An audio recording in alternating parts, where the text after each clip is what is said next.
We are just over a week away from Season 5 of Overwatch. A season that is already being labeled a disappointment. But is it really going to be that bad? Let's have a look. Hey guys, I'm James from the Omnic Past. 2 weeks ago I did a video on how packed the future for Overwatch and that roadmap actually is. But to be honest, most of that content was actually packed in one season, Season 6, aka the make or break season, which isn't set to start till late August. First, we need to make it through Season 5, the season that is considered to be the bumpy ride towards that glorious destination of Season 6, the annoying queue before the Season 6 roller coaster. The chatty best friend of your Season 6 crush. But you get my point. Question is that an accurate label? Well, judging by that roadmap image, it might. On the other hand, see, a season with a new hero getting released is often considered a good season. But personally, I think we might attribute a little too much value to those new heroes. Which is understandable, because those hero releases were such key moments in the flow of content in Overwatch 1. They felt like Christmas every single time. But that was because there wasn't much other stuff going on. And don't get me wrong, it is always an exciting and very impactful moment. But on the other hand, not every hero is as widely revered as we would hope. So not every hero is being played as much, and to be honest, we get used to them pretty fast. Like a few weeks in and the buzz just wears off, and then we remain with another 5-6 weeks of just a normal season. New maps are often considered less exciting, but we actually get to play them a lot less often and at a random pace, so that buzz doesn't wear off as fast. Maybe you should check for yourself, but that is how I perceive it. Look, it is a rather controversial way of telling that I think a season falls or stands with the content in general and the theme, the events, the progression, and yeah, even the cosmetics. It stands or falls with the content that surprises us on a weekly basis. In any case, we do know that we're not going to get a hero in Season 5. We are supposed to get a map, but it turns out that isn't happening either. At least it was not on that roadmap image. That might have changed by now. I'm recording this video 2 weeks in advance just before I leave on my trip. And if that should have changed, my editor Peter is going to be so nice to put something in this corner. I don't know what he said, but thank you, Peter. But again, the quality of Season 5 is going to be determined by all of the other content, of which we do not know a lot. Sorry to get y'all excited. We do know that the animated short for Sojourn is finally going to release. And it is, in my opinion, going to be a pivotal moment. It is going to kickstart the storyline, the story arc that we'll be playing in those story missions in Season 6. The thing is, that short isn't really seasonal content. It just kind of is released in that season.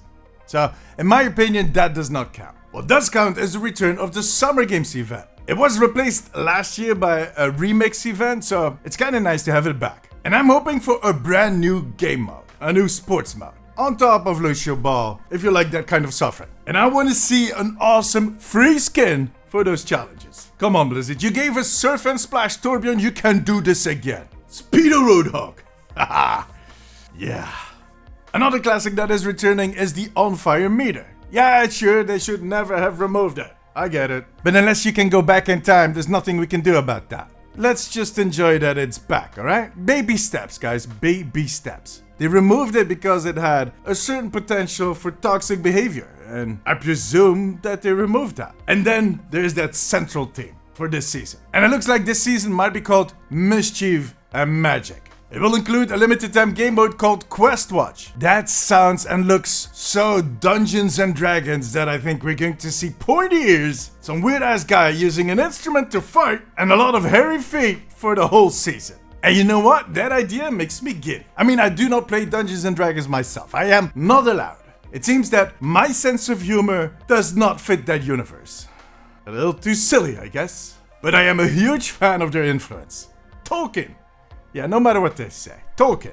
I just can't wait to see all of those cosmetics. I mean, they can lean into this so hard. I was talking about the Surf and Splash Torbjorn skin earlier, but that is the kind of level of absurd epicness I want to see in these skins. Just take an idea and run with it, till you're a little dot at the end. And you come back with a nice, flaming, flashy looking skin that I'll be wearing for the rest of my career. Oh yeah. Besides that, I'm of course very curious to find out what Quest Watch is going to be about. It sounds adventurous, What you need to know is that the Overwatch team is made up, or was made up, out of a lot of people that used to work on World of Warcraft. That is, when it comes to quests, well, kind of a big thing, you know? I don't know if you heard about it, but yeah. And we recently learned that they still had hopes of turning Overwatch into an MMO one day, until, yeah, I'm not going to talk about that. Too soon. My point is that quests are their jam. So this could either be very interesting or nothing.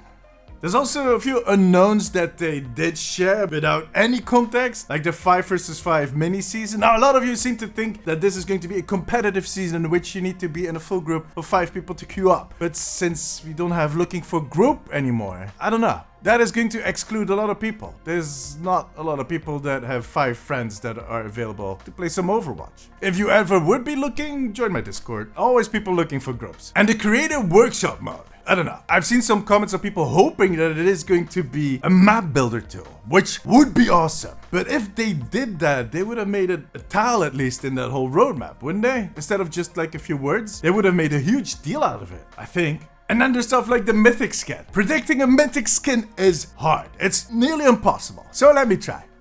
If that team is going to be Dungeons and Dragons, I would love to say Reinhardt. For some reason, that just connects. But having 2 tanks with a mythic skin, one season after the other, yeah.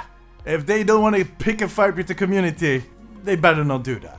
I'm actually thinking it might be a DPS, and for some reason I think Torbjorn would be the perfect fit for a D&D themed mythic skin. But that might be a little stereotypical, since he is restricted in height. And in D&D, you know. Yeah, no, I think it might be a little too obvious. So let's just say Symmetra. Why not? Something easy to predict is that we'll have different competitive seasons. That there's going to be a ton of Overwatch League stuff since it is over the summer. And that we currently only know about 2 events. Well, maybe 3 if they make the Surgeon animated short release also into some type of challenge event. But that still means that we can expect at least 2 more events that they have not talked about yet. Proving that they have not shown all their cards for Season 5 just yet. Hopefully. But, you know, see what I mean? It could still be a nice season, right? Okay, look, maybe we need to prepare for the worst. I don't know. At this point, I so much want to be optimistic. And on paper, it actually does not look bad. But it has done that in the past, so yeah. And they're definitely getting better at rolling out engaging types of content. That is something you cannot deny. We just have suffered through so much disappointment in the last 6 months that we tend to get careful. So let's just tune it down a little bit, and if it turns out to be an awesome season, we'll celebrate. We'll pop open a bottle of champagne. And eat those weird biscuits with the black stuff found that people tell me are fishy eggs. Oh. Now tell me, how do you think Season 5 is going to turn out? And which is your favorite class in Dungeons and Dragons? I don't know. Oh, I'm asking you, you're not asking me. Good. Let me know in the comments. Join me during my streams on twitch.tv/DamesIsTV and make sure to subscribe for more updates on Overwatch.